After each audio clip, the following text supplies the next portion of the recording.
Et je suis très heureux de recevoir un garçon que j'adore, que j'aime, il le sait. C'est vraiment quelqu'un que j'estime beaucoup et que j'aime, il le sait. C'est mon Omar Harfouch. Ça va, mon chéri? Ça va, mon chéri? Comment ça va? Ça va très bien. Vous allez bien? Oui. Ça va, mon Omar? Ça va. Tranquille. J'aime bien le look, là. C'est sympa, ça. Oui. Hein? C'est le look de ce matin. Quand on vient à la télévision, on ne sait pas comment s'habiller. Oui, bah regarde. Je te le confirme. Je te le confirme. Bah, en tout cas, toi, tu as fait un effort, merci. Mon Omar, musicien, homme d'affaires, grand organisateur d'événements. Il a confié qu'à 25 ans, il était déjà millionnaire. Il va tout nous dire ce soir. Il a une histoire incroyable, Omar. Tu as récemment confié dans une interview que tu avais été millionnaire dès 25 ans. Oui. C'est beau, ça. Oui, comment tu as fait? En fait, je n'ai pas fait exprès pour devenir millionnaire. Ça m'est tombé comme ça. Évidemment, oui. J'étais dans un pays là où tout était possible. C'était l'Ukraine, en Ukraine. Oui. Et j'avais créé la première radio FM de l'histoire d'Ukraine. Mais l'audace était d'avoir créé une radio FM alors que la population, les gens, n'avaient pas la bande FM.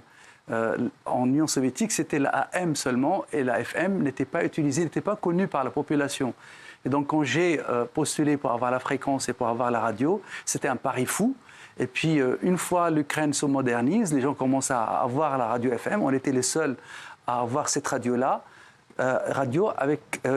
Qui a signé rapidement un contrat avec Radio France Internationale, RFI. Ouais. Et donc, on émettait de France en français et en anglais les journaux télévisés. C'est-à-dire, on ne faisait même pas... même en russe, on n'avait pas de rédaction à Kiev pour l'info, ça s'était fait par RFI. Ça nous a propulsés et on est devenu millionnaire très rapidement avec mon frère. Moi, j'avais 25 ans, à peu près un peu moins que 25 ans, mais avoir 1 million en Ukraine de l'époque, c'était comme avoir peut-être 100 millions en France. Oui. Ben oui, parce que le pays était très pauvre. Et que tout était possible. Ça, tu achètes une maison, une grande maison à 150 000 $, alors qu'ici, ça vaut 15 millions, par exemple. Ouais. C'est pour dire que quand même, avoir même 1 million, c'était beaucoup d'argent. Ah ben, c'est incroyable. Tu es né au Liban. Tu viens d'une famille riche ou pas du tout? Non, mon père est enseignant, ma maman aussi, directrice d'école, donc voilà. Pas du tout. Voilà, tu es né en 69. Comment c'était le Liban à l'époque? La guerre civile. Ouais, moi, j'ai connu que la guerre civile au Liban et donc je ne connaissais pas autre chose. Jusqu'au jour où je débarque, je gagne un concours de piano. C'est ça. Ouais. Organisé par l'Union soviétique de Gorbatchev. Ouais. Et c'est ce concours-là qui m'a offert et donné la possibilité de faire de la musique en Union soviétique. Exactement. D'abord en Moscou. Union soviétique et après en Ukraine. Et voilà, alors pourquoi je dis que la fortune m'est tombée par hasard? C'est parce que j'étais par hasard en visite à Kiev le jour quand l'Union soviétique s'est disloquée. Et donc, je ne pouvais plus revenir à Moscou chez moi. Ouais. Et donc, je reste, disons, même sans papier, parce que le pays n'avait pas de frontières, il n'y avait rien. Et je me constitue de zéro. Et restant là-bas, donc je crée la radio FM. Alors, il paraît que le président ukrainien de l'époque t'avait confié toutes les bandes FM. Tout à fait. En fait, voilà. quand j'ai demandé FM, eh ben, comme ils ne s'en servaient pas, ils m'ont donné la FM. Et après, tu as revendu toutes les autres radios. Et après, on a compris qu'en fait, que j'avais toute la bande FM. C'est-à-dire qu'à chaque fois quelqu'un voulait avoir une radio, il achetait la fréquence à mon frère et moi. Et donc, c'est comme ça, d'ailleurs. Mon premier million, c'était les Américains pour Voice of America. C'est une radio financée par les États-Unis. Et donc, pour avoir la fréquence, ils sont venus nous voir et nos premiers dollars étaient américains en réalité. Incroyable. Pourquoi il vous les a confiés à vous? Pourquoi à vous?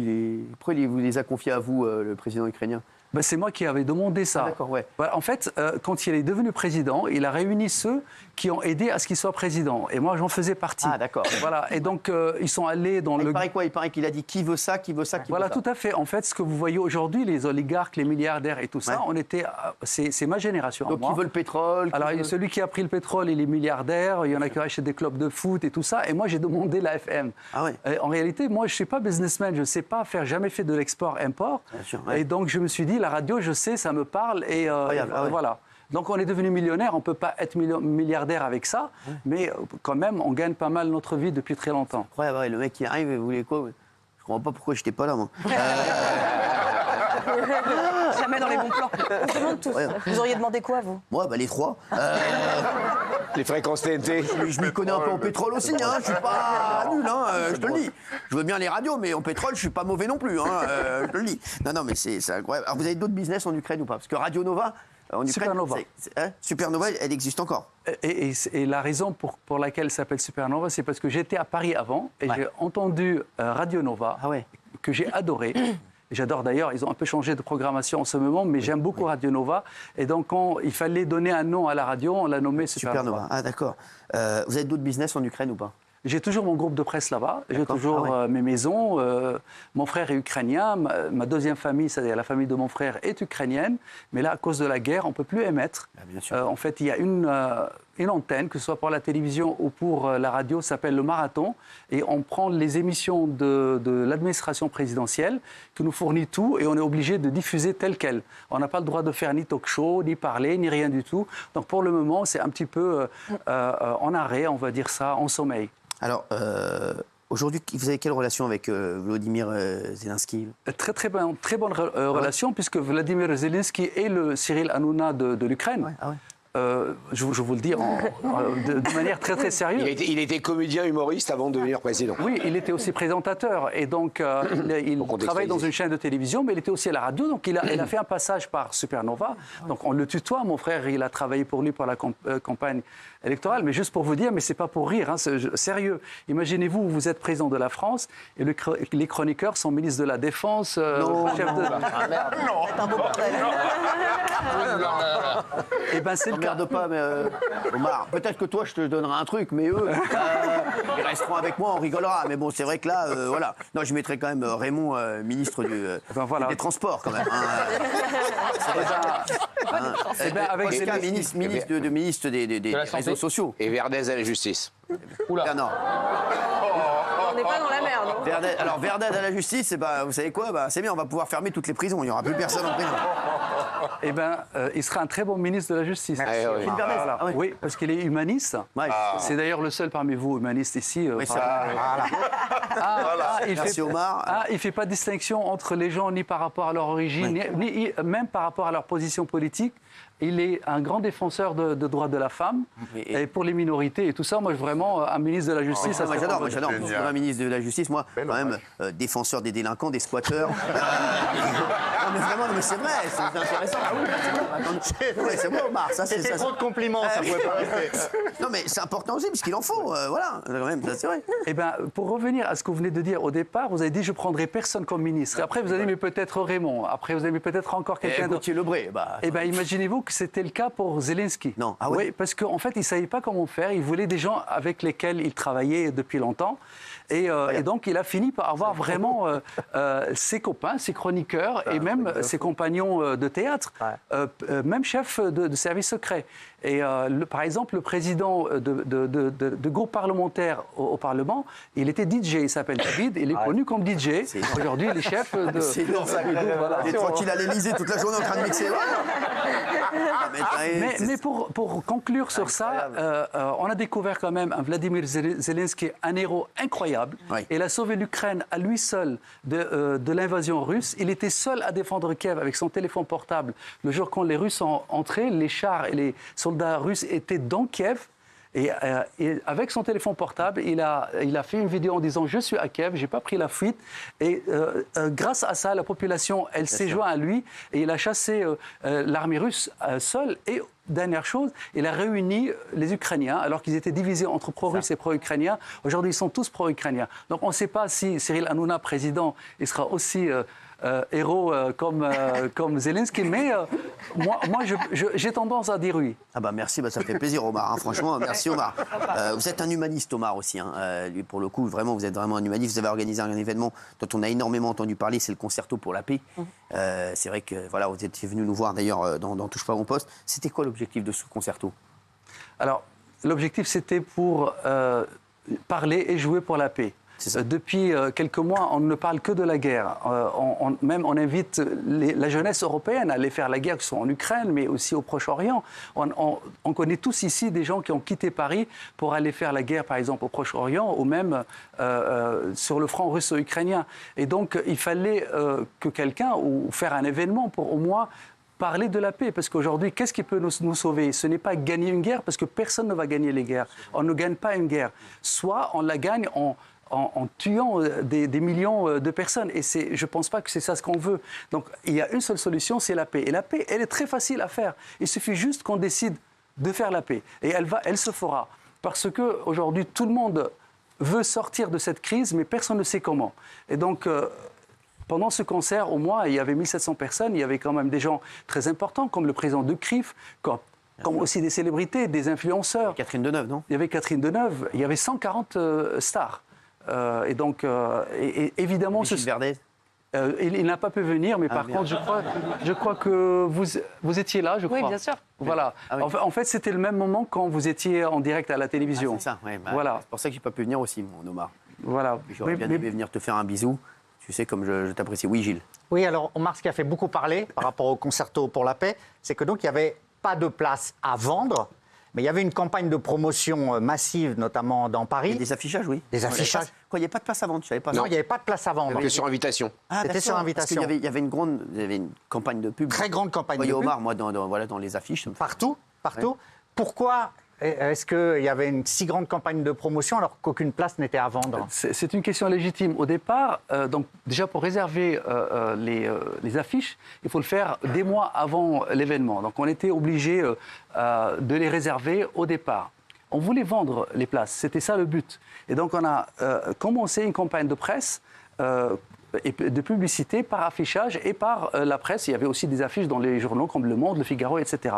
Et puis petit à petit, le concert a commencé à prendre de l'ampleur. Et des personnalités ont confirmé leur présence, comme par exemple le grand rabbin de France, ou le président de Crime, ou l'imam Chalgoumi, ou autres. Eux, il y a un risque contre eux.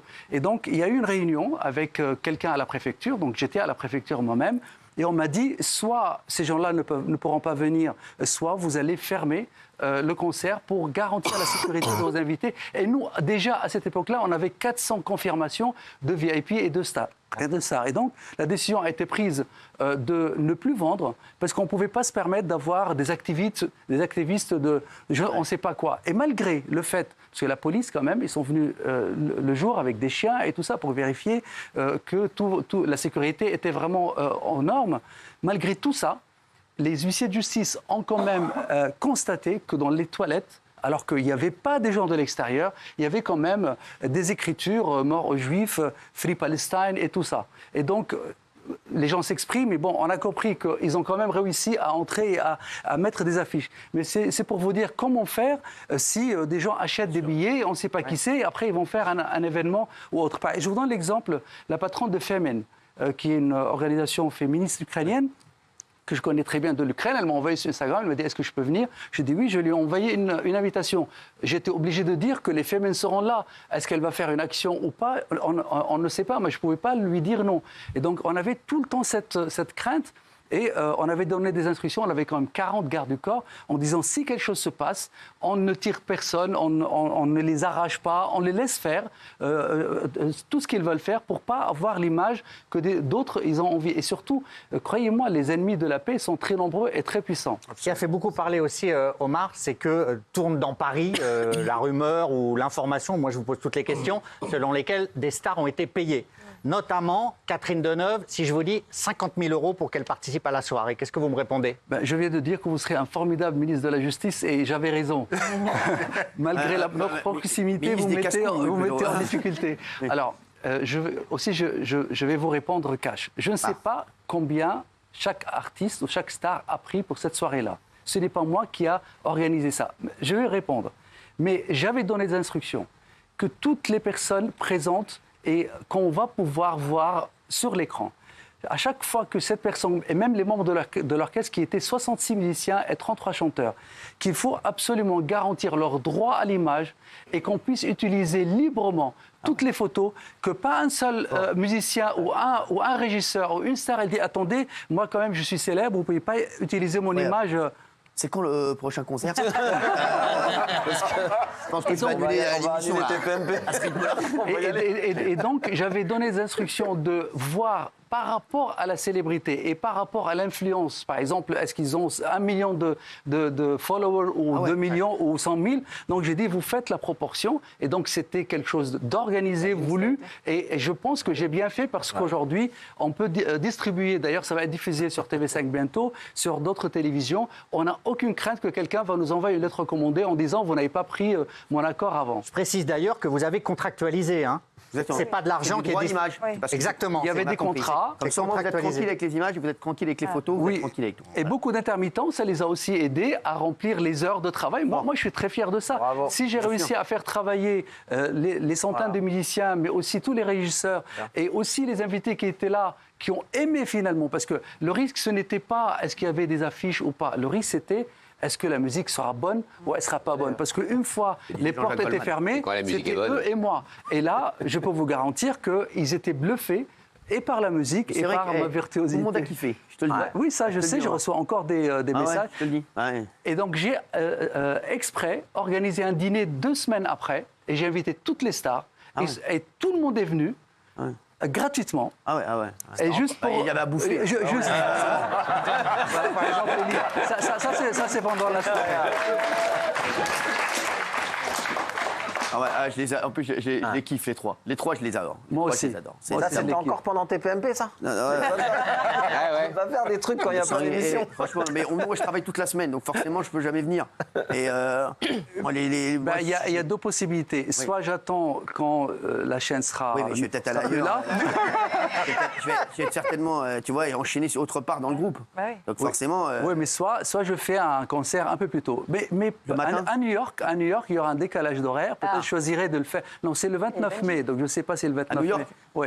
Je peux être là. Ça sera un très grand concert. J'adore. Et les stars sont rémunérées aussi. Ah ouais. Moi, je m'en... Vous allez trouver un client. Je suis pas là-dedans, mon Omar. Oh là, malheureux. Pour toi, tu sais, je le fais gratuitement pour toi, mon Omar. Tu sais, je viens gratuitement t'écouter. Et juste pour finir, pourquoi, quand les stars américaines viennent, tout le monde dit oui, il faut les payer et tout ça, et quand on parle des Français, il ne faut absolument pas les payer, il faut les traiter comme des je ne sais pas qui. Donc moi, franchement, je fais les choses ouvertement, je n'ai rien à cacher, et je n'ai pas de casserole, et donc je dis voilà. Pardon ? Tu peux donner juste toutes tes dates de concert pour Polska, parce que je pense qu'elle veut venir à toutes.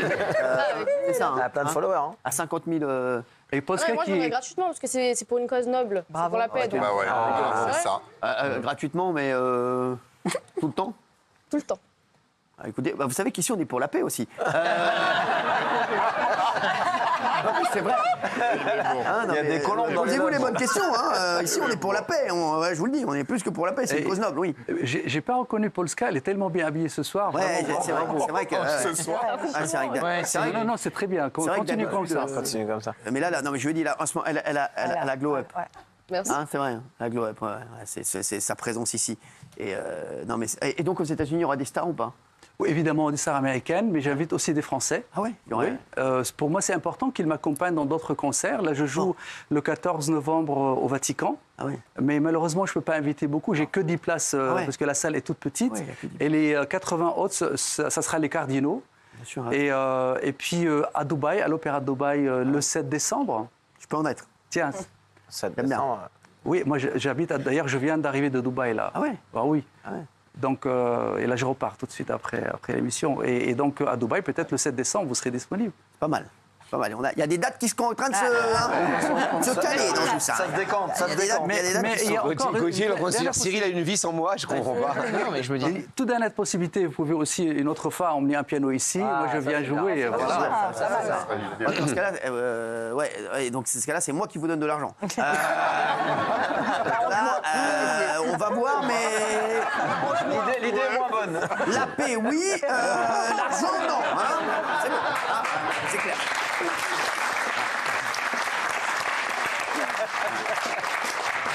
Merci Omar Harfouche d'avoir été avec nous.